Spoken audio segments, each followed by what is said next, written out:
Time's up, Admiral. Here it comes.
Howdy and hail, everybody. Welcome to a special edition of Anime Odyssey.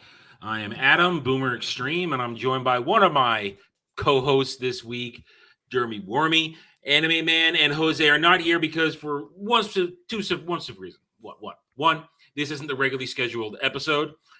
We are doing Angel Beats for February. That'll be our full panel. Two, our topic tonight requires a certain amount of time.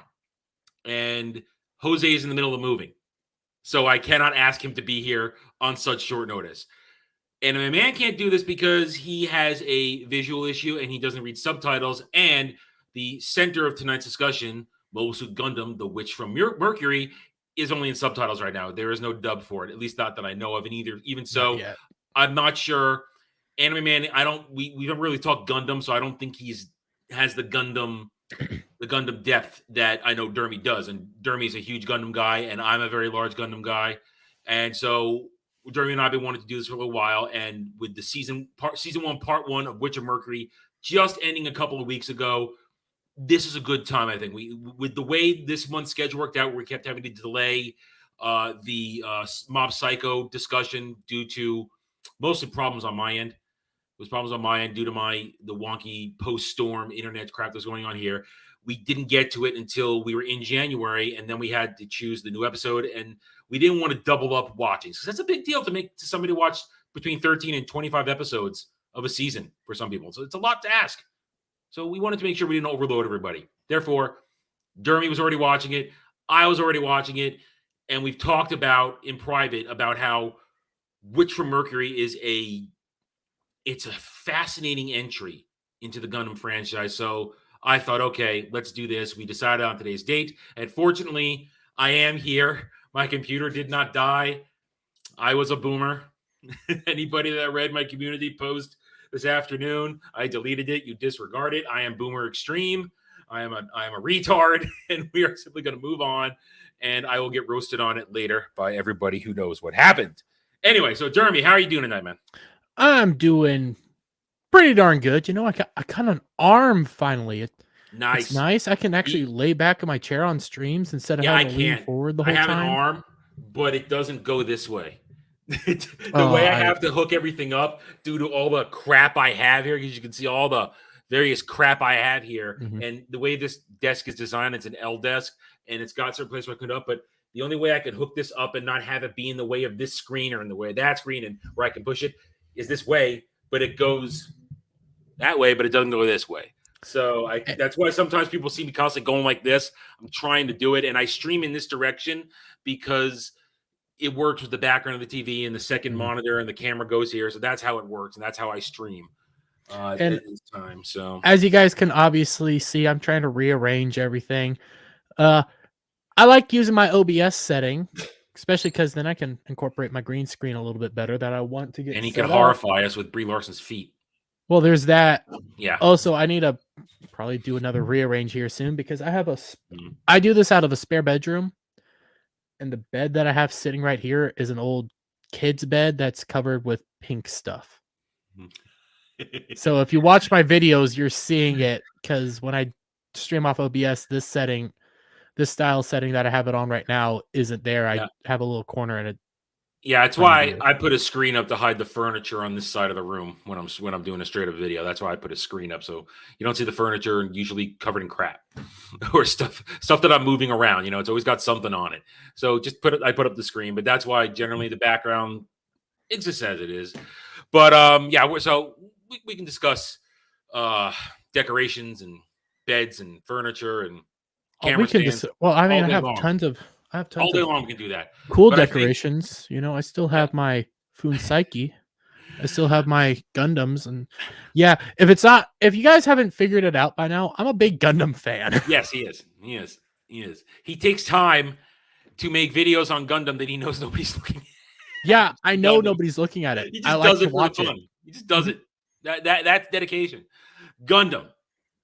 Mobile Suit Gundam, The Witch from Mercury. Let's get started. When this got announced last year, I paid it very little attention, Dermy, because I have not been really engaged in a Gundam show since Gundam Seed and Gundam Seed Destiny, because Gundam 00 or 00, however you call it, that did not click with me. I didn't like it at all. And then I knew what was going on with Iron-Blooded Orphans, and I had zero interest in something that dark. Gundam can get dark. I really didn't want that. And also kids. I really don't like it when the protagonists are kids, you know? That Iron-Blood Orphan, I do like it. I like some of the premise. I'm not a huge fan of Barbatos. That too. I didn't like the design of Barbatos. And then there was that Gundam Age thing where it was the multi-generation one, and the animation on that one turned me off. And also it's just Gundam Age. There was one where it was like a multi-generational arc. And anyway, there was that one, and I didn't like the animation. I didn't like it. Moved off. And then there's that one where it's the Gundam fighting miniature one. That's Gundam Build Fighter. Build Fighter. I'm not interested in that. They made that for the mobile game, which is I do play the mobile game. There's nothing wrong with that. I like it. Shame. I like Gundam. It's no shame. It is a gotcha game, but it's a fun gotcha game. Point is though. I have new Gundam shows have failed to grab me for years now. So I keep going back to watching my Seed and Seed Destiny over at once a year. I do it usually. I go through the whole thing because I do love it. I love the animation. I love the characters. I like the story because I really like the story. A lot of people, one time I caught the attention of the elitist Gundam community, and you understand how those guys are. They are assholes. Yeah, I've They caught wind of me when I just made a video one day on something, and like, you're a seedling. You're a seedling. You need to watch more Gundam. I'm like, dude, I've watched a ton of Gundam. That's what I like. I get them because I like G Gundam. Yeah. Like G Gundam's my favorite. They don't like G Gundam. They think it's the worst thing ever. And it's my favorite. I mean, listen, the problem. This is why one of the reasons I do this show, and I'm glad I got you, Anime Man. I got Jose on because we just want to talk about anime, have fun. We don't want to exclude anybody, and we don't want to shame people for liking certain things. We'll make fun of you. Unless it's Boku no Pico, then I will shame you. We will make fun of people because that's what nerd dudes do. We'll make fun. But we don't do it out of malice. It's usually in jest. And part of the problem with a lot of anime communities is that they are very elitist. And I've heard it agreed with me many times. The Gundam community, and if any of you are watching, there you go. You are elitist. You are the elitist of the elitists. You're snobs. And that's why I don't want anything to do with you. I'd rather have fun talking Gundam with my friends than be a part of your little clique. There's some great members in the Gundam community, like Papa Gundam. He's fantastic. It's a Gundam's fantastic, but when you go to like his Gunpla channel, it's so fun. There's some fun people out there that just want to talk Gundam, talk designs and stuff like that I like to do. Yeah, but the community is very. They don't thumb their nose at you and say, "Oh, this is my favorite one." I mean, until then I had never heard the term seedling before. This is my first time hearing it. Yeah, I'm like, go F yourself, basically. I said, go F yourself. I watch plenty of Gundam. I've seen plenty of Gundam. The fact that I don't like the original so much, original old school, original flavor Gundam, I watched most of it and I got bored. One, because the animation, call me a little snobbish in that end, but it was so slow as compared to modern day Gundam. I mean, my first Gundam experience with Gundam Wing. That was my first one. I had never seen Gundam at that point. Adult Swim, Cartoon Network, Toonami. I watched the Adult Swim version, the After Dark, because then we had unedited where was the blood. That was my first real exposure to Gundam. I knew what it was. I just never gotten into it, but that was my first exposure, and I fell in love. I'm like, damn, this is cool. This is hardcore. And from there, I just watched whatever they showed me, and I saw a lot of it. But I have my favorites. Well, I mean, what G Gundam was your first one, right? G Gundam was my first one. That's why it's my personal favorite. Yeah. It has a special spot in my heart.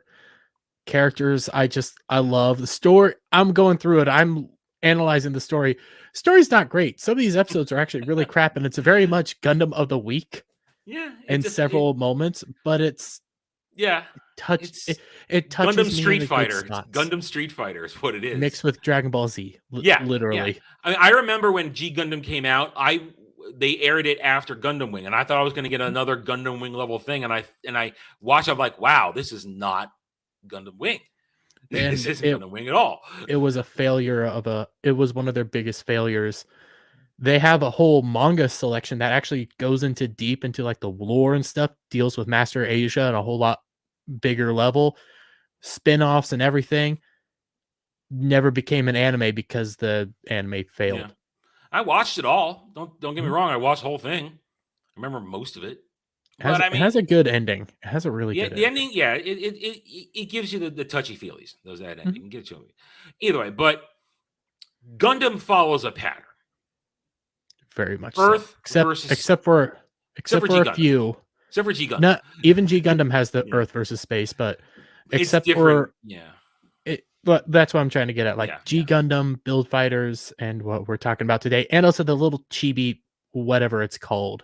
Oh, I hated that. The SD. I hated that. SD, I hated that. That was they have horrible. Multiple versions of it, and that just annoyed the hell out of me. It's charming, but no. Yeah. But other than those, you're right. They follow a pattern. Earth versus space. Pattern. Earth versus colonies. Ideas of freedom, individuality, and one of the ultimate themes is always war. War and realities of war. Children thrust into war, or young adults on the cusp of adulthood being thrust into war and having to deal with the harsh realities of death, sacrifice, betrayal a lot. And it follows a pattern. It's always followed a pattern, especially certain visuals. There's always a helmeted or masked man that is the antagonist to one of our protagonists, usually our central protagonist, sometimes a side. I mean, Seed and Seed Destiny kind of took that in a slight, it had it, but it was different. I mean, Raula Crusade versus goddamn,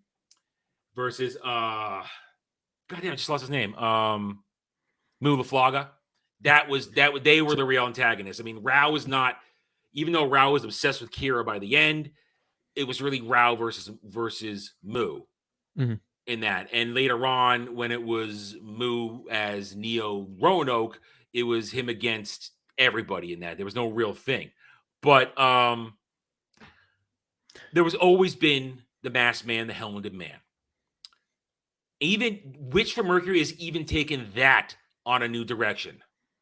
I somewhat disagree, but at the same time, I don't have full evidence. Well, we don't have evidence. We only have 12 episodes. This is the problem. We're discussing a show, and this is one of the things I usually want to try and avoid, is discussing something that has barely any substance to it. And 12 episodes, while a lot, is for a show, for a series that's likely going to go 50 episodes, maybe 50, maybe 49, and a special edition ending, which is what Gundam likes to do. They like to take their final episode sometime and then give you the real version a year later.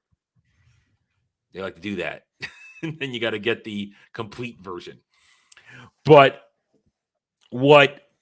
there is usually again, we can talk about the twist. Actually, technically there are 13 episodes, of which there is 13 because you count the prologue. I keep forgetting the prologue. That prologue, because I watched it out of order. If you add in that prologue, my God, it opens so many questions. So it makes you ask so many questions when you watch it. So we've been dancing around it. So Witch for Mercury, we're doing this show tonight specifically, not as a breakdown of Witch for Mercury. We're not going to do a moment for moment 12 episode review of it. We're going to discuss parts of it in relation to Gundam as a whole, because as we've been saying over and over again, it's unique.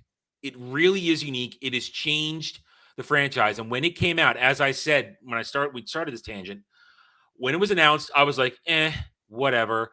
People were making their, it's the first female protagonist. I was like, so what? I don't care. If it's a good Gundam show, I'll be all right with that. I'm not gonna be female protagonist. I got a virtue signal. No. Whatever. I thought I'll check it out. And it's not the first female protagonist, I believe. I think there was one in the Universal Century that's female. I could be getting that wrong. I'm not good enough on UC to really give you that. My UC time knowledge is because UC. I struggle with UC. I get most of it. I'm pretty sure Zeta. No, not Zeta. Get back to me on that. I'll do a double check. Is Turn a Gundam? It might. Yeah, Turn. Gundam. It might be Turn A. Turn A might be the female.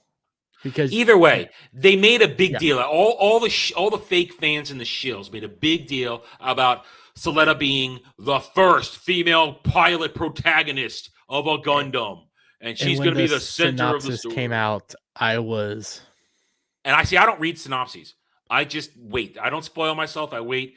So when the show was finally announced, because they kept pushing it back a little bit, right? It kept getting pushed back, and finally last season, fall 2022, it released. We got that trailer. I want to say it was just before the fall, and I was not. There was stuff with that trailer that was putting me off. I was like, I'll check it out. See, there's things I like, there's things I don't like, and I'm happy I checked it out. I'm really happy I checked it out. See, I'll always give a Gundam a once over to see if it's going to catch my attention, and I thought, okay, I'm gonna this looks like it might be good. The animation, although Soletta's eyebrows kill me. They kill me. I hate that animation style of eyebrow. It just drives me crazy. All I can do is look at them. That single giant eyebrow that's like right here, and it doesn't do normal. It drives me nuts. But I can forgive her that. But I watched it. And what I did is I waited 6 weeks. I waited for 6 episodes to pile up because that's kind of what I like to do. If I'm going to give something fresh a new a try, and I got into it, and I thought, okay. As we said, when we get into a Gundam show, what we're used to is usually here comes a Gundam war zone. Earth and the colonies are either in the middle of war or on the brink of war. Or it's not so much not open war, but sort of organization is organization. Like Gundam Wing was more organization against organization. It wasn't full scale Earth war, Earth space war, but it was rebellion from the colonies like that. But you understand, there's always some kind of tension. No, if you watch the prologue from Witch of Mercury, it's about the science. Mm-hmm. It's a contention over science, and they've taken Gundam in another new direction. Once upon a time, Gundams were called Gundams because of Gundanium, because they were made from Gundanium, which was stronger, faster, and you needed to be oh shit, I just lost the term. What's the term for the original? New type. New type. Thank you. New type. You didn't have to be a new type. New types were being discovered at that time. Yeah. Amuro is one of the original new types. There are some other new types. The new types are they're the best pilots. So they are. They are the future. They're like the evolved because of space. That goes into Universal Century stuff. Gundams had a reasoning for being called Gundams. Let's leave it at that. They had every version of Gundam. There's a reason a Gundam is called that. In Seed and Seed Destiny, Gundam is the acronym for the operating system for the Gundams.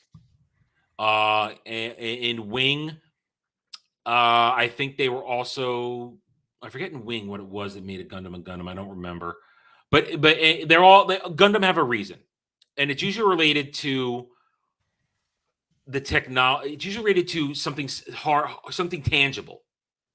Something specific that only the Gundam itself can do.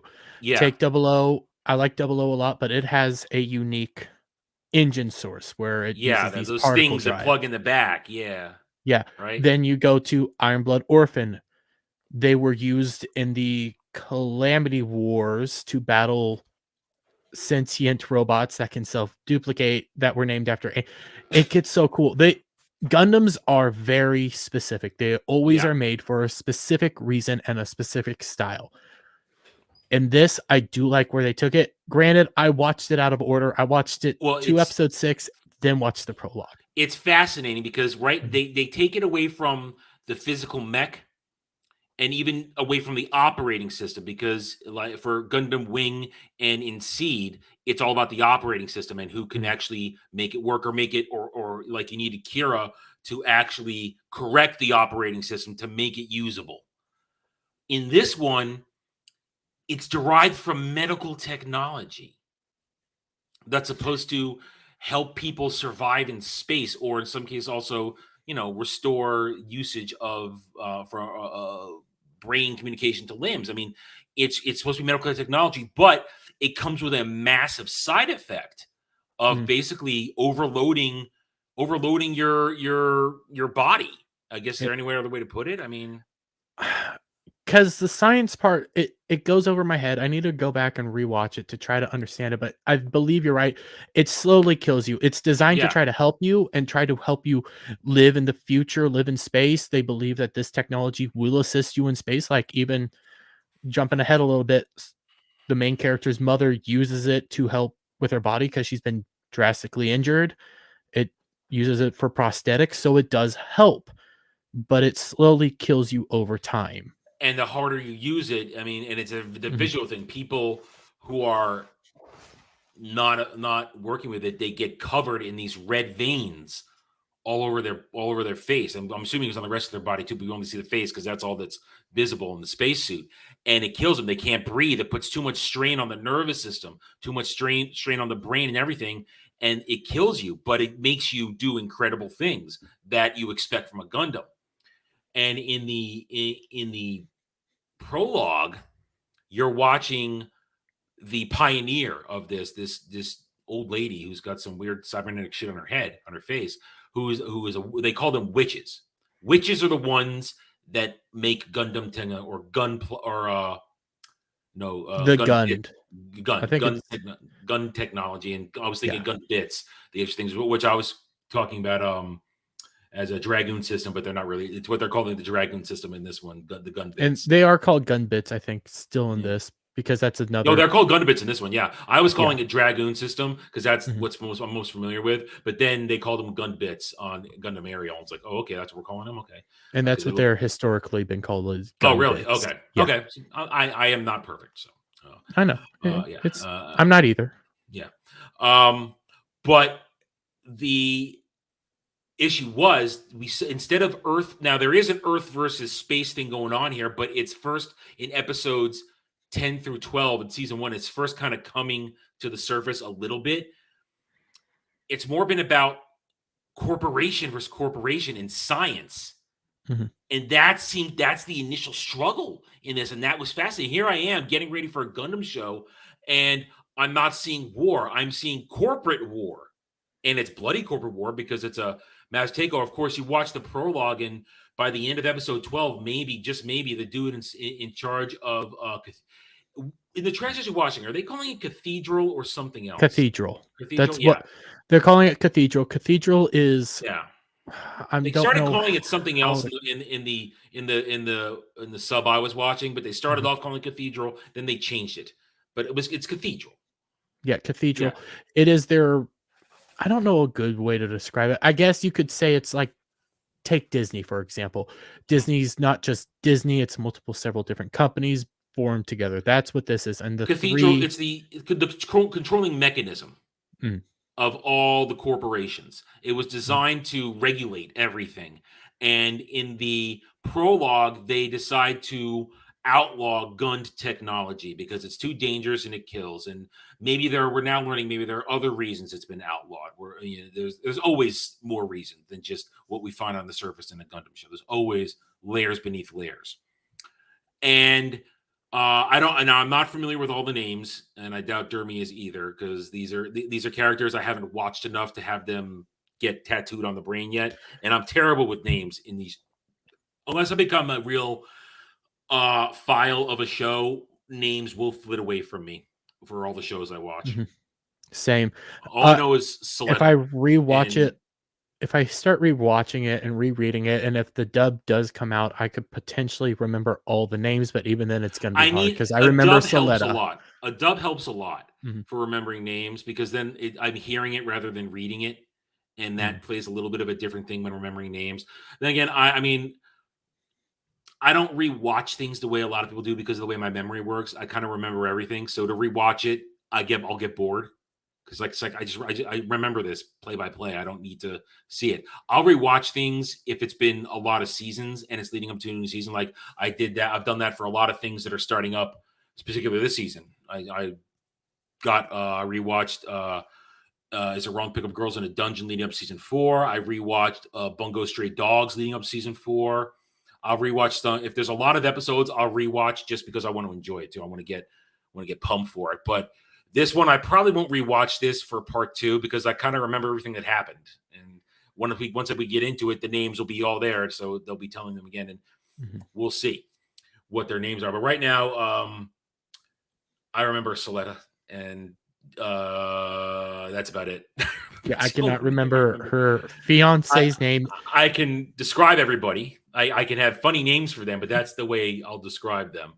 There's Pretty much. white-haired man and white-haired girl who's Soletta's fiance. Yeah, and And I do. her dad is the head of cathedral, or became the head of cathedral, and he did it in a manner where he wiped out the witches, or the primary witch, Hmm. and killed what we believe is Soletta's dad because the years don't line up for her age. That's the thing.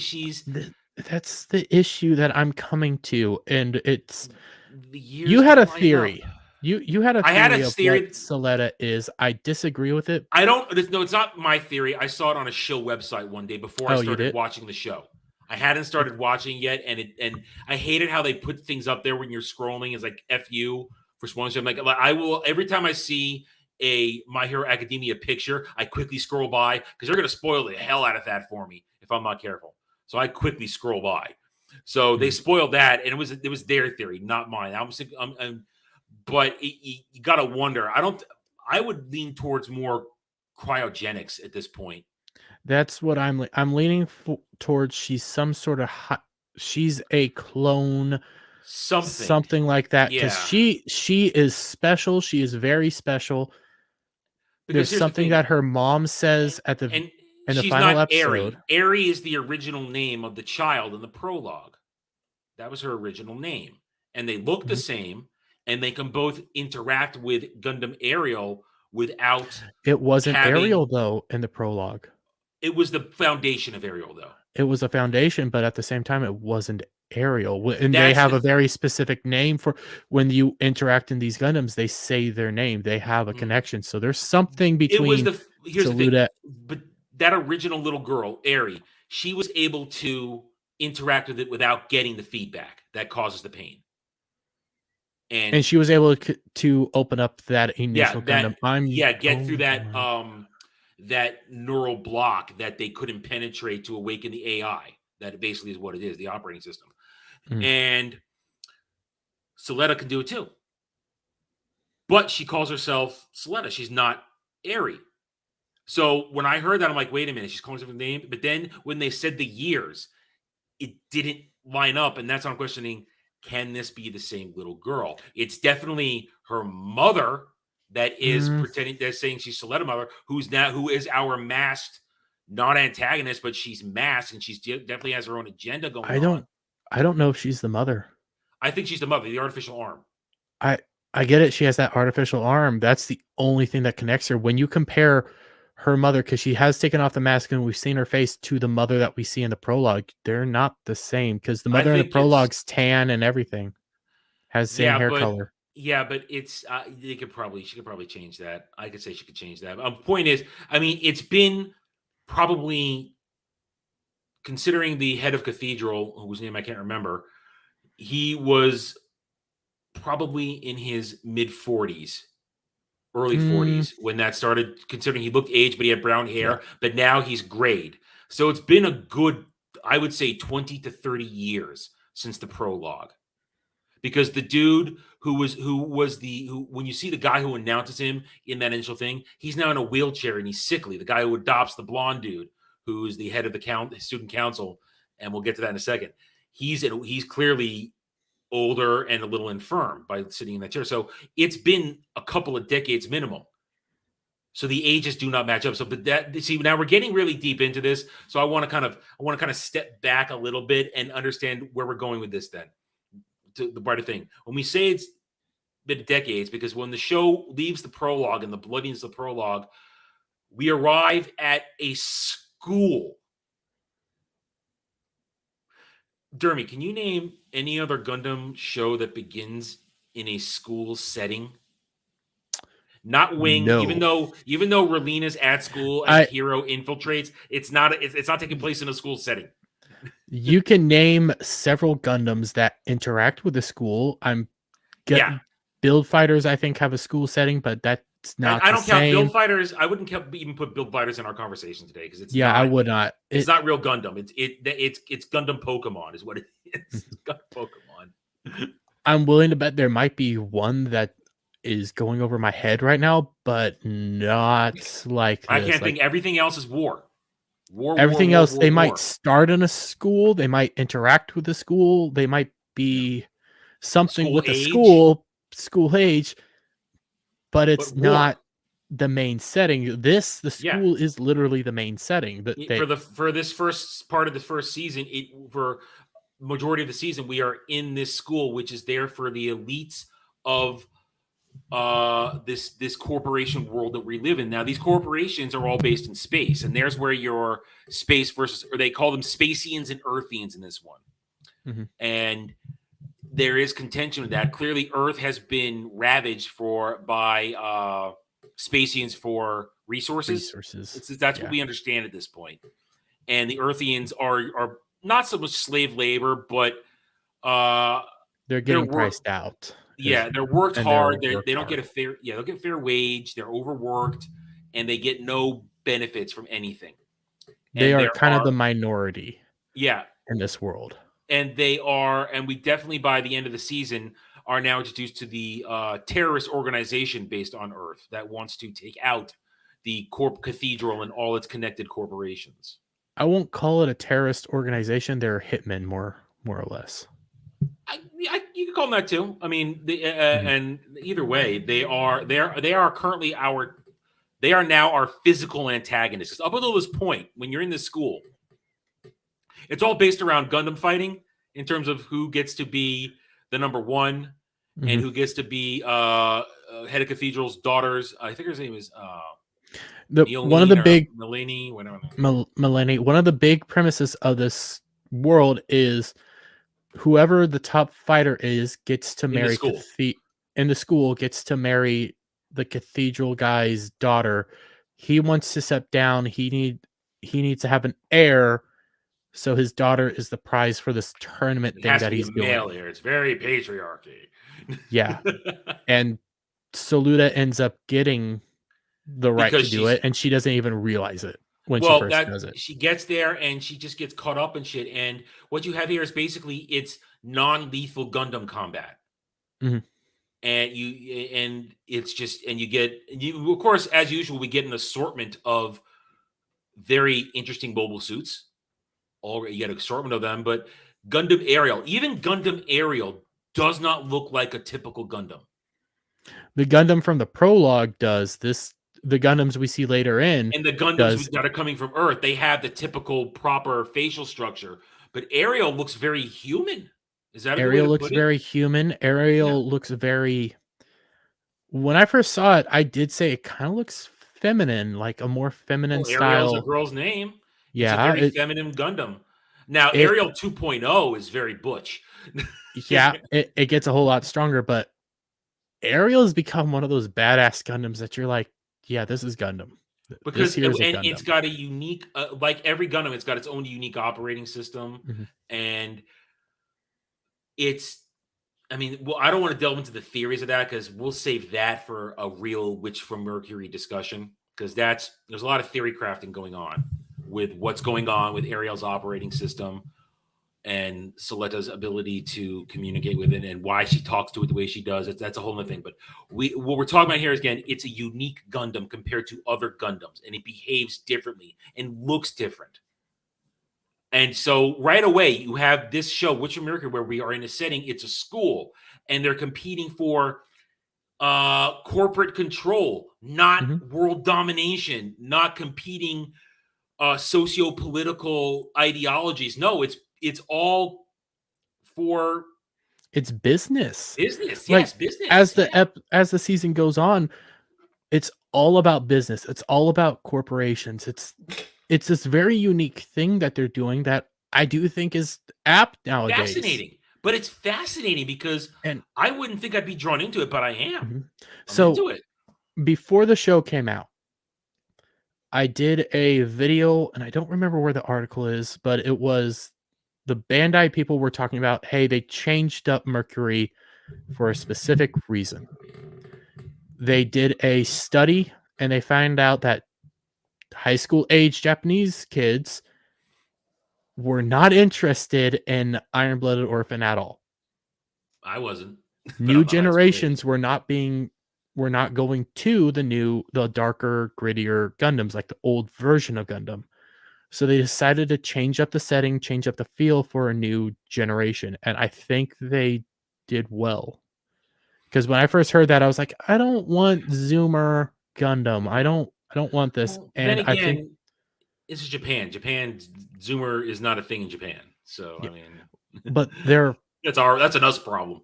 Yeah. One of the things they did say was they wanted to have a new generation of Gundam that will help lead people down the old generations and bring them to the old stuff. So I was really curious, what are you planning here? What are you doing here? And I like it. And you can see they're leading the seeds here and there. It's going to traditional. You're gonna Gundam get road. Traditional. Don't We're worry. Gonna get there. By the end of season 1, the war, a version of war is coming. A version of war is coming. Other Gundams, I mean, usually other Gundams, if there are multiple Gundams, get introduced much faster. I mean, we had that one during the school battles introduced with the guy who was pretending to be the other guy. Oh, God, that episode, that I'm gonna That tell was people, go out and watch Witch of Mercury. yeah. It's subbed. I'm sorry. If you watch the prologue's good. When you start watching the show, it gets really slow. You get your battle episodes. Episode 6, my God, that hits you right in the feels. How that episode ends, that was brutal. For without too much spoilers, basically one of the competing corporations has their face, their champion, but to keep him from getting caught up in things, they have doubles that they run out there periodically, people who have nowhere to They go. have advanced humanoid doubles that are Yeah, specifically designed and made to pilot a Gundams, and they Gundam. have an imperfect Gundam as their main unit. But every one of these guys, every time I get a new one, he's got a different personality. The problem is, Soletta becomes infatuated with him, which With the old runs, personality. which are with the original one she meets, and now there's another one out there. Again, watch it, you'll find it sad, and also it also I kind of think they're trolling. I wouldn't put it past Japan that they're trolling SJWs with this series. Oh, they're trolling you hard. You think Yeah. they're gonna let Saluda get with what's her name? Misaline, They're Mylene, whatever her name is. It goes they're with an M, really setting it up for oh, her to get Jutark. with the She's going with dude. Jutark Jr., the guy with Yeah. the pink hair and the pink and the brown hair. I think That dude, he's having an interesting storyline that's the thing. developing. 12 episodes in, as with anime, that's why we love anime. You can get in 12 episodes, and so much happens to characters that you're already involved. And literally, with 12 episodes, that's only about 6 hours. And there's so much Perfect here. example. I want to tangent for 1 second. I'm getting ready. I'm watching the new season of stuff right now, and we'll give you our picks in February, our mid-season picks when we get there, guys. The Angel Next Door Spoils Me Rotten. I chose that as my kind of nice little easy, happy, uncomplicated show of the season right now. In the first episode, in that first 22 minutes, you get so much on just these two main characters that by the time you get to episode 2, I know them already. I'm completely invested. But that's what you get in Witch of Mercury. By 12 episodes, you are invested in everybody's storylines. And of There's course, some Gundam, episodes you only have like 2 episodes with them.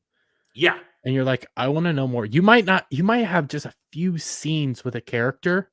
Yeah. And you're like, what are you doing there? Where are you going? It is for kids, Vince. It is for kids. That Gundam Build Fighter is for kids. It's not a hardcore Gundam fan show. It's like Gundam SD. Like it's which is why I didn't watch it. It exists. You can watch it if you want. If you like it, good for you. But you're not going to get your Gundam fix, if you ask me. No. If you want a Gundam fix, you're not going to get that. But yeah, so you get so I mean, in this world, they make it pretty clear that there's no problem with women marrying women. Great. Yeah. Society's reached that point in this world. Big deal. No, we don't care. We don't care. We watch a lot of anime. There's a lot of things go on in anime between the different sexes, if you know what I mean. But in this one, as Jeremy pointed out, if you are the number one at the school, you are the fiance to and what's her name? Cathedral daughter. Again, we're sorry, we don't know the names. And I didn't look them up. I had a weird afternoon. Give me a break. And Soletta wins, and she becomes the fiance. But clearly, if you watch this, fiance girl, she's really into blonde adopted dude. That's who she's into, I think. I think she's into him.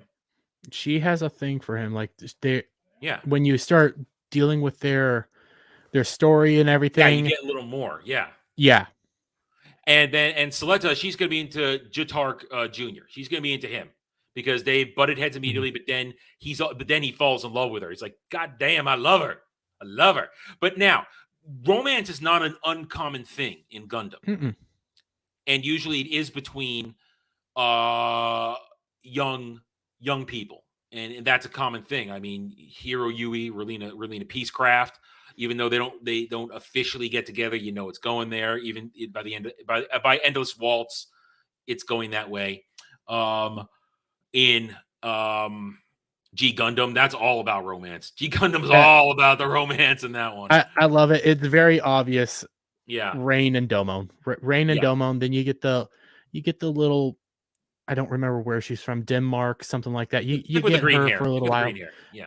Alan B. Beardsley. You get her, but it's Rain and Domon. Rain and Domon forever. It's got a ton of romance there. You can go to original Gundam, all that kind of stuff there. But then, and the adults have relationships. I mean, in Seed, the many loves of Kira Yamato, where he gets. I mean, one of the biggest things in being a scene is that Flay uses her sexuality to control Hero, and then Hero. I'm not here. I'm sorry, Hero. I mean Kira, and Kira then of course meets Lacus, and then an Atherin and his harem.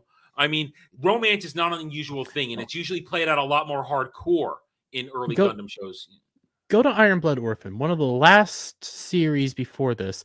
They had a unique romance, even though I think it's creepy. They're kids.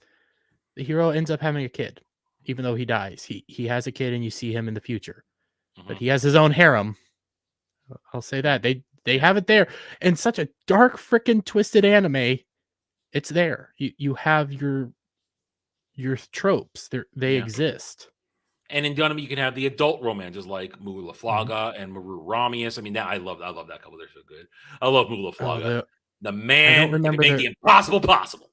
I don't remember their names, but there's an initial adult relationship in the first one, in the very first Gundam series, that is just, you're perfect for together, and it builds on, and they have their own story. Yeah, but their kids. Romance is not a thing, but now for the first time, we're put in a situation where we're getting school romance, and it's kind of dating situations and asking out, and people are flirting. It's not the usual, we're wrapped up in war, and sometimes we're finding solace in each other's arms in these horrible situations. No, these are kids being kids for a while there. But again, they show you that Soletta is the fiance of her, and she does it out of friendship, because that's her best friend. Of course, the season part 1 finale, there's something there, and me and you are disagreeing. We're disagreeing on it, but then again, we're not going to talk about that. That's a Witch from Mercury full-on discussion there. There's a lot of I don't want to say, let's just say there's a lot of discussion to be had for people ranging on both sides of what happens at the end of season 1, part 1. Yeah, but there's a word that gets said. There's a word gets said, and an action and gets it's not said. Political. No, it's not political. But there's disagreement. At least I know there's disagreement in discussions, and Derby and I happen to be on the opposite sides of this in terms of how we're interpreting this, or maybe the case is the misinterpretation or the why the certain word is used. And the point is, what we're now very close best friends who are not romantically involved, yet they're technically engaged. To me, I feel like Japan is just, they're trolling SJWs by this, because there are definitely other romance options present out there for these girls. Okay, he's got an audio going there. But anyway, so this show has so many opposite things going on here that makes you feel like, is this a Gundam show? But it is, because every other episode there is a Gundam fight. And by the end of the season, part 1, we get the hardcore. Now death is happening. And we get other Gundams coming in. Now, I made a bad prediction when I was watching this early on. I thought that the pilots from Earth were also perfect Gundam units, but they're not. They're suffering as anybody else would. Disagree. Disagree. I thought the same thing. I was like, we have pilots from Earth. Because they're calling themselves witches. They're saying we're witches. Are they perfect? No, they're not. So Soletta remains the only perfect Gundam pilot in this particular version. They're the only ones that have been able to go to the full power. They go toe to toe. Yeah, they go toe to toe. Of course, when Ariel 2.0 comes out, again, here's where we've been talking about the atypical design of Witch from Mercury. We're in a school. They're having kid problems. It's corporations. It's not planets. It's not Earth versus colonies. They're laying the groundwork. I think, like Dermy said, in a very interesting way, they laid the groundwork for a more normal introduction, but a veteran Gundam viewer can see the framework. You're going to get a version of Earth versus space. It's coming. It's there. They showed it to you in these final couple episodes of the first part of season 1. You've got the setting for war because there will be some sort of war, whether it's corporate versus corporate or world versus space. We don't know yet, but there is a war coming. You've got fresh Gundams. Usually new if it's a show with multiple Gundams, and that's been the norm of the modern Gundam era, not just like the original, there was just the Gundam versus an endless amount of shit. I just lost the name. What's the basic Xeon? There's Xeon. No, the mech. They're mech. I just lost Zaku. it. Zaku's, thank you. You've got your endless waves of different Zakus and Goofs. You know, you get your endless variations that the Gundam has to go through. Or like in Wing, the different astrological sign ones. They kept but in modern Gundam, there's now multiple Gundams, and the Gundams end up usually fighting each other in one way, shape, or form. Before sometimes they band together, which is the pattern. It took 12 episodes now before we got another. I mean, we had the prototype Gundam that they were using there, but that didn't look like a Gundam, didn't behave like a Gundam. Episodes 10 through 12, we got actual looking Gundams, behaving Gundams, looking like Gundams, the features that we're familiar with. And they went up against Aerial to Winnow. And again, they did a little early in this one too, though. Now, again, they broke the mold. Usually in a Gundam show, your original version of your protagonist Gundam goes for a good 20-odd episodes before it takes so much damage that it needs to be repaired, and you get a 2.0 version. You get an upgraded version. No, we're in episode 12, and Aerial got its upgrade for the first time now. It's already just been upgraded. Aerial 2.0 is much. It's got much more armament than. I think technically Ironblood Orphan did a similar thing, but it was. I didn't watch Ironblood Orphan, so I can't say. I know, but I could be getting this wrong. I haven't seen season 1 in a while. I think season 1 was 12 episodes. At the end of season 1, it gets damaged. In the beginning of season 2, you have the 2.0. This does it a whole lot faster. This is the fastest Gundam upgrade I've ever seen. I mean, in Gundam Wing, Wing gets destroyed, and then they get their hands on Wing 0. That's just, it's not so much an upgrade, it's not so much a rebuild, but the original model for the Gundams in that one. They get Wing 0 and they get Epion. And Epion. And either way, Epion was created in Wing 0's image. Wing 0 is the original prototype. It's the one that they were all based off of. But then, and in G Gundam, you get your upgrade halfway through, right? You go from Shining Gundam to Burning Gundam, or God Gundam if you're watching subbed. Either way, same difference. You get this upgrade literally at halfway point. In Seed, you go before the Strike gets annihilated, and we get the Freedom. And you get that, of course, and then the Freedom becomes the Strike Freedom in Destiny. Same in 00. You go from Exia into 00. But it takes time. It takes minimum usually 20 episodes before our maybe even just a season. Gundam. Or a season, yeah. But it takes for our primary protagonist Gundam, which usually sports the traditional Gundam colors of white and blue and a little bit of gold. And maybe some red. Maybe some red, depending on a little flare here and there. But yeah. But the traditional Gundam colors, it takes a while before it gets busted up. No, Aerial got busted up in episode, what was it? Was 9 the 6-on-1? Was that 9 the 6-on-1? Let me double check real quick. Was it 8 or 9 that it was a 6-on-1? The team battle. It was the team battle. And it ended up being... I think it is 9. 9? I was right. So I was right. 9. That's where it's just like, damn. And it was not an incredible fight. That was an incredible fight. It was not an easy fight. No, it was brutal. And it took... Yeah. She almost lost. Because here's the thing. Again, the change in the Gundam format. The Gundam, it's just the science. This, I guess we'll call it the operating system in this. In previous ones, Gundam was the metal, or it had a special thing, like in Seed and Seed Destiny, the special armor that charges up and makes it impervious, that it can take so much more damage. Ariel can't take a lot of damage. It's as vulnerable as any other mobile suit in this universe.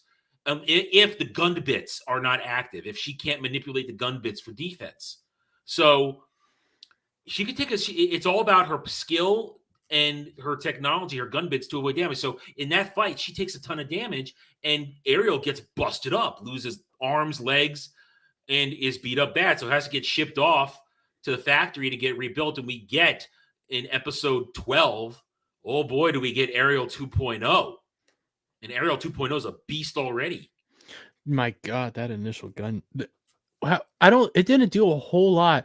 It did enough to kick everybody away. And then when it fired that full power attack, basically a buster. God. It was basically a buster cannon. It was basically a buster cannon. Yeah. It was. That's what I said. Oh, she's got a buster cannon. Okay. My eyes lit up and I was like, I want to know, you equip this to this kid in high school who's going to this thing fighting kids. You gave this kid this weapon. What is your plan here? Because that ain't being used at school. There's no way that's being used. Well, that's the, again, we'll talk about just traditional themes in a second, but that's the layers. But that's the differences. The seems that they did for Witch and Mercury gave us a different opening, but they laid the seeds for traditional Gundam storytelling within it. And we see them about to sprout. And I predict in April, when we get season 1, part 2, it's going to be a lot more familiar Gundam stuff that we're used to, I think. I think we're going to start heading into the familiar, because the familiar stuff. There's still some, they have a bunch of threads that they can dig around with. I think they're still going to go back to school. They have to go back to school. They're going to go back to school probably for a little while. But what they set up by the end of season 1, because remember, this will be season 1, part 2. That's why we're still calling it season 1. I think full-scale war is upon us by the end of season 1, and then we're done with school. Yeah, I think we're gonna there's gonna be something with Cathedral. Cathedral's gonna be taken over. It's gonna get something's happening with Cathedral. Here's the thing. I think again, like I said, the traditional Gundam themes are going to present themselves. Who we thought were villains and who we thought were allies and good people are maybe not what we perceive. As is with most Gundam things, that's kind of the pattern. Cathedral may not be the villain this guy's portrayed himself as going in. There may be something else there. I'm predicting that not even like the old dude. We talked about him. He's in the wheelchair. His son's the blonde-haired one. I think the son. I think the adopted son's the uber bad. He may be it. He could be positioned to become an ultimate antagonist. But we may not even seen the ultimate antagonist yet. I could also be. The question is, who's pulling the strings of the? You call them the Hitman Force. Who's pulling their strings? That's a good question. There's also a big question. The person in the mask, even though you're right, we might not have even met our true antagonist. And Iron Blood Orphan, we met our true antagonist at the very beginning, but you do that in most Gundams. You didn't fully realize he was the true antagonist. And even at the end of the show, you question, was he really an antagonist? He did cause everything to fall apart, but was he actually an antagonist? And this, I'm leaning towards either the blonde-haired kid's the true big bad, or the mom. The mom's the one wearing the mask, but I'm thinking the mom might be the bad. Mask doesn't always make you the ultimate villain. It doesn't always do that. I mean, I know it doesn't, but they have subverted that in the past. Or they jump back and forth, like Zex in Wing. He jumped back and forth when he became Miliardo. He wasn't in the mask anymore. And in G Gundam, you have Schwarzbruder, who actually is a trainer to Domon and isn't actually a villain. Yeah, I mean, although they do have a second guy who Gundam was a great subversion on who your villain was. That was a really good subversion. I'll give it that. Mm-hmm. But but most Gundams, you know where the battle lines are. This one, there's a lot of moving pieces right now, and it's hard to pin down who's even 12 episodes in, who's the antagonist, who is the who are the antagonists. We know who the protagonist is, and we know crying that out- the Earth terrorist people, though Mhm. the Earth witches, they're not good. Especially the crazy one who's obsessed with Soletta already. We know they're not good. They, At this they're point. They're they bad. are a problem. But They for crying out murdered loud, people. They murdered when I people. first watched this trailer, I legitimately thought the guy who I'm predicting is going to get with Soletta was going to be their Char. He's been going Oh, I on. didn't think that. No, I knew right I away. was predicting he was going to be like their Char Aznable. He was going to be the rival. He's going to be this, No, and then he he's got going beat down a down too completely. quickly. He's got But- he's got a. I mean, dude, he just killed his dad. Yeah, he just killed his dad, and he's now like, oh that's- shit. that's why when I was watching the trailer, I saw the red Gundam. You know, every Gundam series has a red Gundam as well. I saw that or red a Gundam. red antagonist, whether it's Azaku or Goof or something like that. Yeah, That you're seeing.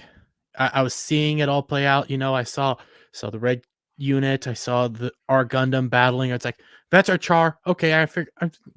I'll check it out. When he got beat down that easily, I'm like, nope, he's not. He's not out, but he's gonna be a bitch for a couple episodes. But then he gets an actual arc, and that's where again this show is already again breaking the Gundam norms. It's giving a lot of time to a lot of different characters, and excuse me, it's doing something else other Gundam shows haven't done. There have been large time skips already in these first 12 episodes. We're talking weeks and months. I think That's in a new between thing. That's a new that thing for final- me in a Gundam. Yeah. in between episode 9 and episode 10, maybe it's episode 11. No, episode 9 and episode 10. There's like a 6-month gap. Yeah. And here's where the show broke it again. Usually a lot of Gundams, more often than not. Now again, didn't happen in Wing, doesn't happen in G. A lot of are chase based for the first parts of the story. Somebody's pursuing something else, or somebody's trying to get something from somebody else, or they're hunting something. On one side is hunting, whether it's protagonists or hunting something else, or they're trying to draw somebody out. Like in Wing, they're not so much hunting; they're trying to draw out what's going on there.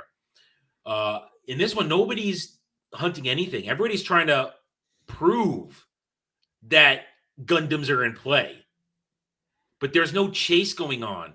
The only chase is who's going to be the fiance, if you want to say that. So they've taken their usual tropes and they've thrown them out for something a little more grounded. I mean, it's safe to say this series, this version is very grounded at the start right now. It's not ranging far and wide, super high science fiction. It starts off very self-contained. Like, hey, yeah, here's a school. That's why when I was talking about it, I was like, hey, it's Kill La Kill mixed with Gundam, and then it's gone completely different. And now now the darkness in episodes 11 and 12, the darkness of that Gundam can bring to play is starting to happen. Like I said, dude kills his dad. The final scene where we are in contention and other stuff going on.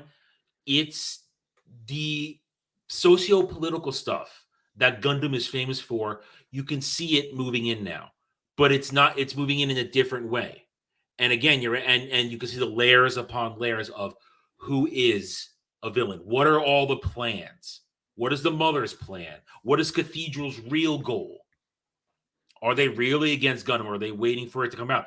So now you can see where they've set a nice, easy, simple stage of non-Gundam-esque things, and now suddenly here will come the Gundam format. You're maybe a version of the Gundam format you're a little more familiar with. Is that safe to say? Yeah, that is very safe to say. It is very unique to what it is, and we've been saying that a lot. I do suggest people go watch it. It is definitely not Gundam G. It's not Gundam 00. It's not Gundam Seed. It's not UC. It's not Unicorn. And I like Unicorn. Unicorn takes some interesting paths, but that's in the UC timeline. This is a very unique thing that Gundam has been known to drop the ball. Yes. I'm not I'm not gonna lie, great starting even in the best series, there's always maybe one or two small things like, oh, why'd you do that? Why couldn't you have done this instead? Mm-hmm. Even in CNC Destiny, I have my criticisms, but even though it's my favorite, I do have my criticisms. I do drop the ball, in my opinion, in a couple places. So does Wing. Wing hasn't stood up to the test of time for me in my last rewatch a couple years ago. It didn't stand up as well as it used to, but they are look. I like what's going on here. I like that it's something fresh, but I see the familiar coming. I see what I'm used to coming. I like the fact that, first and foremost, I am interested in these characters. I am not bored by these characters. I am not dismissive of these characters. I'm not going, oh, I don't care about you. I just want you to go away. No, I'm interested in these characters. They have stories, and the fact that I'm involved because I'm asking questions. I'm asking questions doing that.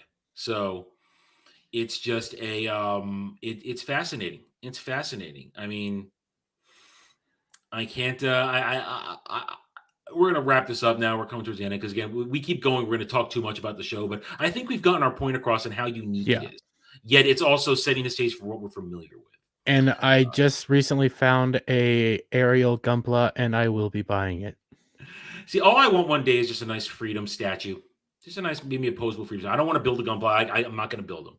All right, so that's basically it. We got one super chat here from Crim Z. Little off topic, but that's okay. For $20, Star Wars Meg had an epic Star Wars meltdown on Star Wars Santa's stream a couple days ago. She viciously attacked Gina Carano while shilling hard for Disney.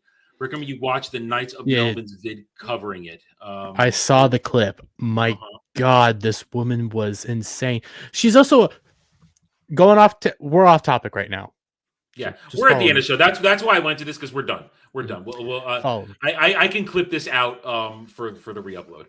I don't know who the heck I don't know who the heck all these people are. I saw the clip though. She's a VTuber and she's a shit VTuber because she doesn't even have she doesn't have a opposable VTube. Like Loft, for crying out loud, Lofty's gone VTubing and he has a jank thing that you don't have to do. No, her VTube, and I don't have it set up, but you know how I like to take your little picture or something, use that as mine? That's what her VTube is. It's just a picture. But she comes out and starts just slandering Gina Carano, saying, oh, she got what she deserved. You know, you can't be a bigot and believe all this stuff. And she ruined her whole career and she was set up to be a I was talking about that, not this one, but I stumbled across a Stan timeline on Twitter a few days ago where they were obsessing over her going, she gave all this up. She gave up all of Star Wars just for this, to be this and this. I'm thinking to myself, what's wrong with you people? A lot of that came up because of this latest incident that makes no sense. Like it came out of nowhere.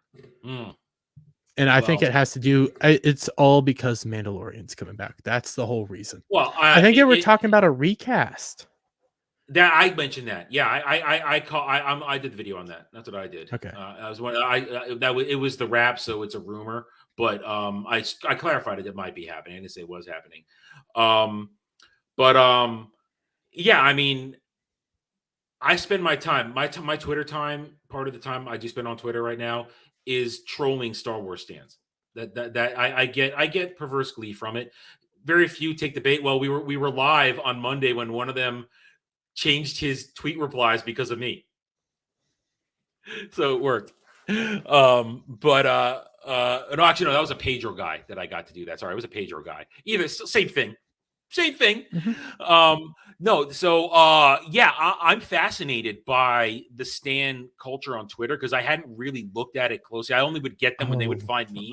Now I'm going out there and only a couple of them respond to me. But if you guys want to follow me on Twitter, at the Red Nerd, you can check it out when I troll them. And it's just quick little trolls, just to see if I can get under their skin. I mean, they might take it seriously. Some of them do. But for me, it's just like, I'm just trying to annoy you because you watch Disney Star Wars trash. All right, again, thank you, Crim Z, for the $20. Much appreciated. Crim Z, I'm going to get back to the books. I am going to get back to the book club. I promise. I'm going to get back real soon. I'm not going to put that on the screen. You misspelled that Mustang. I'm not putting that on the screen. You misspelled that. I am going to get back to that. Unfortunately, we are done with the Old Republic for now because we needed a break. Tomorrow we're doing Final Fantasy 14, but I will get back to the book club, and I will get back to it. I promise very soon. Also because somebody just found them and they're really enjoying them, so reminding me that you guys do enjoy it, and I will get back to it.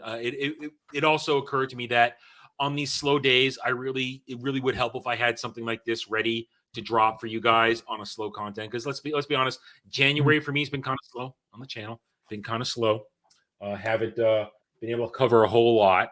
Velma came up for me, but other than that, we're doing scam. That's but I kind of will. why I've started. I might start banking a few of them, but like my G Gundam reviews, those are dedicated things that I might start banking because they're gonna come out no matter what. Yeah. So I mean, I'm going to try and get that so I can start getting the books, and I'd like to get back to the books. We got a lot. We've got a lot to get through. There's a lot to get through. So we will get back to that. So I'll try to get some more content, and I'm picking. I mean, I have some Star Wars stories that are out there that I save. Unfortunately, I save a lot of them for streams because I really want the panel there for this stuff.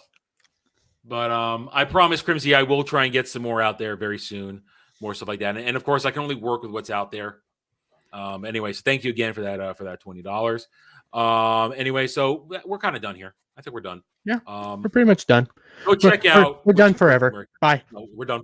Go check out Witch from Mercury. We both highly recommend it at this point. It could fall off a cliff next season. It could very well do that. We don't know. If it goes full woke, I'll be the first one to come out and say I was wrong. I don't think it will. I think it's great. Go check it out. Oh, I don't think it's going to go woke. I just mean when I say fall off cliff, I mean it might just fall apart from a storytelling thing. They might start doing stupid shit. It could do that. It could start doing really stupid stuff. Yeah. And I don't think it will. But I think they're taking this seriously because, like you said, they realize they need to reinvigorate the Gundam because community. Their audience was too old. That's one of the things they said. Like, and I mean, granted, there were the rumors of the more more seed timeline stuff, but that kind of disappeared as soon as I talked about it. It disappeared. I never saw any of it again. And people kept telling me, "Oh, it's gonna be this. It's gonna be fine. You just went through them." Like, no, but I just want. More and seed. Also, I'm gonna say this because this is a Gundam stream. Yeah. Watch Mercury. Go back and watch all the good stuff because I do track the live action Gundam Netflix is making. Oh, we're gonna feel that pain. The filming should begin here in a few months because it's supposed to be coming out this summer. Not good. There's no way it's gonna look bad. It's gonna look awful. We don't even have a cast yet. All we know, it comes out this year. Yeah, we'll be here for that. We will. I will. We're gonna do that. I will. When more news starts coming out.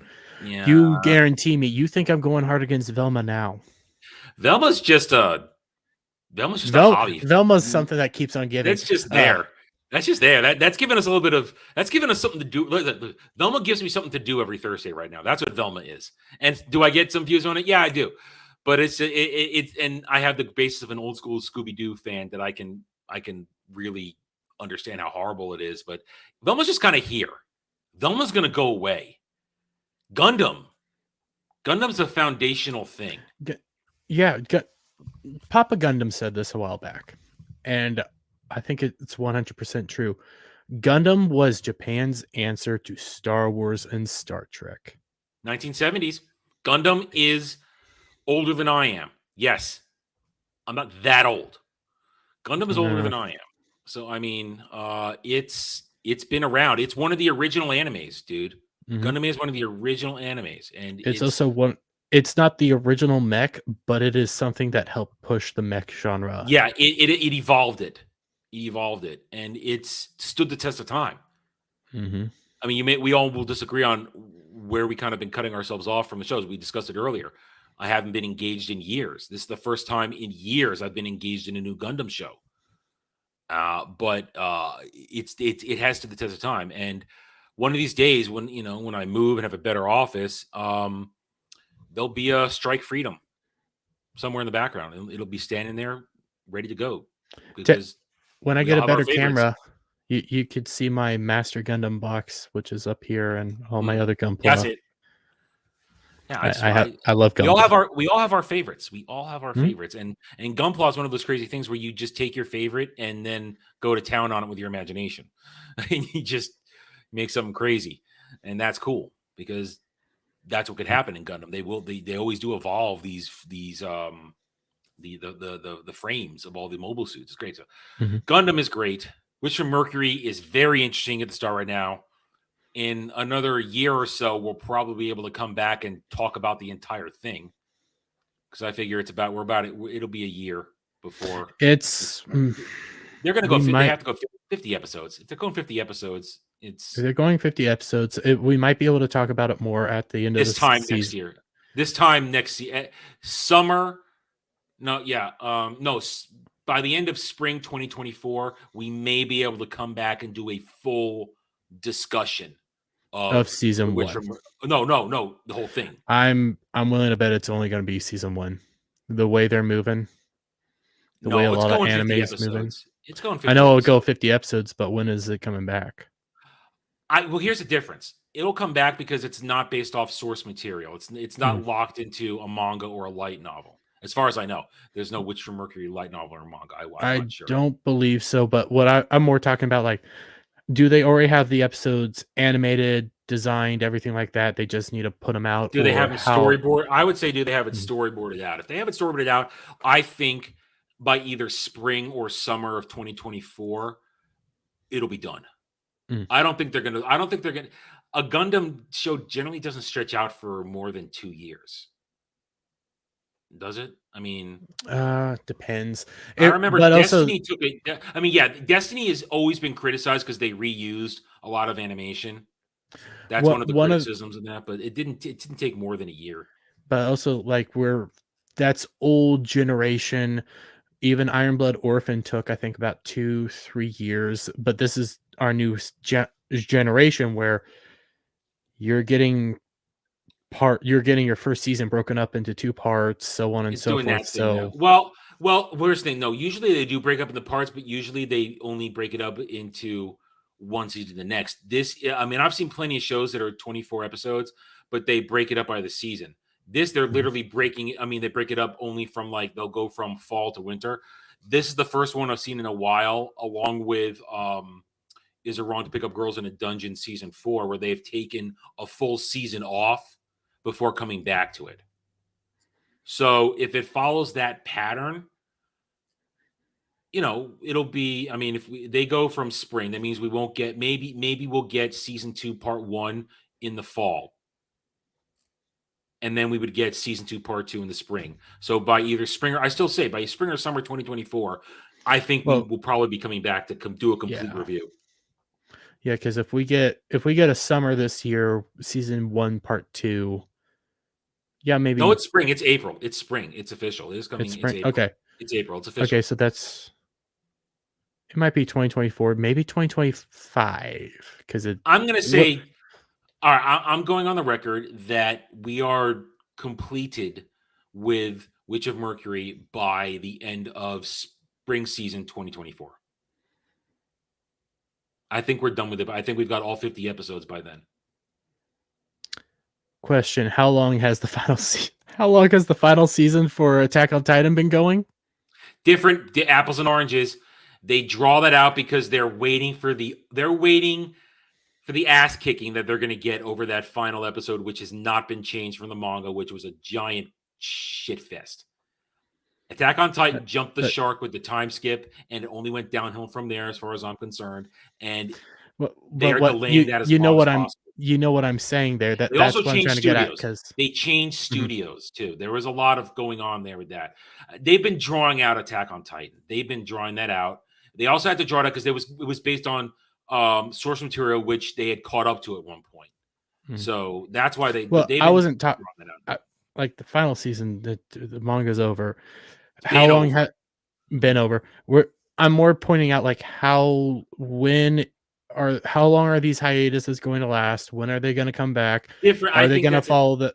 Are they going? Is Mercury going to follow the traditional no. system, Yeah. or is it going to take a decent hiatus after this next part? I don't think so. I think that I think I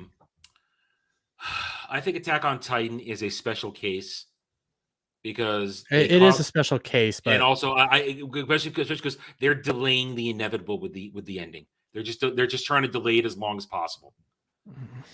They're there's no delaying that way as long as possible because I'm the sorry. off topic. There's no way they're not going to do that ending. They've already set it up. I'm sorry. I heard them say it's done. It's happening. And I went back and read the ending because I dipped out halfway through the final arc because I was so pissed off because these were not the characters I'm used to. These are not the characters I enjoyed. Why this isn't fun anymore? They've taken the story in the completely wrong direction.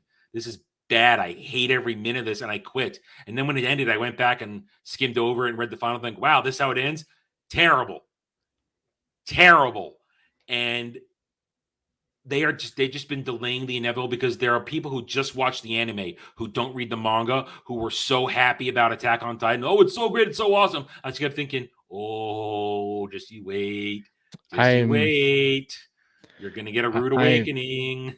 I don't want to watch Ivan die. I don't want to watch any of it because it fell apart, jumped the shark. So Ivan from Geeks and Gamers you have no idea what happens. He's only been watching the anime. He does not. He said, "Oh, I know He has said, "I know what you and the manga readers have said. I don't know if it's going to do that." You have Mark the Cyborg coming out saying, "Oh, the anime said they're going to do something different," and what I'm watching is no. You're lying to yourself. No, they're doing the exact thing. It. They're doing it. I've heard them say they're going to do it. He's dead. I've heard them say they're going to do it. That there will be no change. I've seen it someplace said it's not changing. This is one of those moments where I'm like, change the source material, change the source material, change the source material. I'm sorry.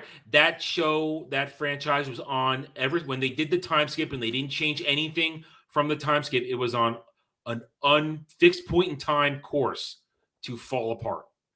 Because that was the time skip where they were the giant time skip. It changed it changed the story. It changed it from what it was, and it became not fun. And if you liked it, that's fine. But I dipped out, so it's just like it wasn't Attack on Titan anymore. It wasn't. Everything they built up, they shattered. They shattered it all. Making Eren your villain was not good subversion. It was just a bad storytelling choice. I like. Again, we've gone on to another tangent. We'll wrap it up here soon. Well, but I just want to. This is getting cut out on the re-upload, so it doesn't matter. I just want to say I like Code Geass. I like what they do with Zero there. I like how he becomes the villain. I like you live long enough to see yourself become the villain. I like that trope. I think that's a fun trope. I don't like it here because he does more than just become the villain. He becomes a full-on death dealer. Psychopath that believes and basically genocide to win. And I'm like, well, what? I got turned off when they started just giving me chapter after chapter in the manga of characters that came out of nowhere. I don't care about these people. And you're giving me this whole, oh, they're oppressed. Oh, they know. You can do this a whole... The problem is they changed it so much. They had this cool concept. They changed things to a point that you could do this. They changed it too much. They focused on things that we didn't need. They tried to do these similarities, these storylines, and it's like they changed it from what it was. Who shouldn't be sympathetic. They everything you'd been alluding to for the first 3 parts about what was the real history. Suddenly you changed it in a second. And it's boring and it's stupid. Oh, there's a rest of the world out there. Oh, it was a prison island. Oh, it's where they were caged. Oh, no, shut up. You could do the prison island thing. You could do that. They did it wrong though. They did it wrong. They did it all wrong, and I don't. And then you gimp Levi, and it's just like, oh, come on. I mean, it's all of it was bad, and that's why we're calling this a special case. They've been delaying the inevitable because it's in my opinion, it is the equivalent of a Game of Thrones collapse here in anime. Attack on Titan is the equivalent of the Game of Thrones collapse. It is. It literally is. It is the Game of Thrones of anime. Was so good. It was so good. Those first 2 seasons animated that I watched were so hardcore. Then when there was no idea we were getting into season 3, I jumped to the manga. It was still good. It was still awesome. I'm still into it. And then suddenly time skip, and I get into it. I'm like, what is this? This is not what I've been into. The issue is they changed Eren too drastically. They made him go too far without proper buildup. Mm-hmm. He goes from being that hero who's that kind of tragic hero who doesn't want to be it to immediately genocidal maniac. It was all kinds of wrong. And let's tie it on a bow. Put a bow on this. We could have a nice long discussion about that sometime. Sorry for Attack on Titan fans, but I've seen this coming for over a year because I read the manga and I did down on the manga, and then I went back when it ended. Animation, but yeah, and then so here's the thing: I do not think Gundam is going to go the way of delayed releases. I think they will. I think they'll go to the every other season release as they're doing right now, to give them time to do the animation without rushing. Because I think they learned their mistakes from past Gundams where they did it too quickly and they had to reuse stuff and people criticized them.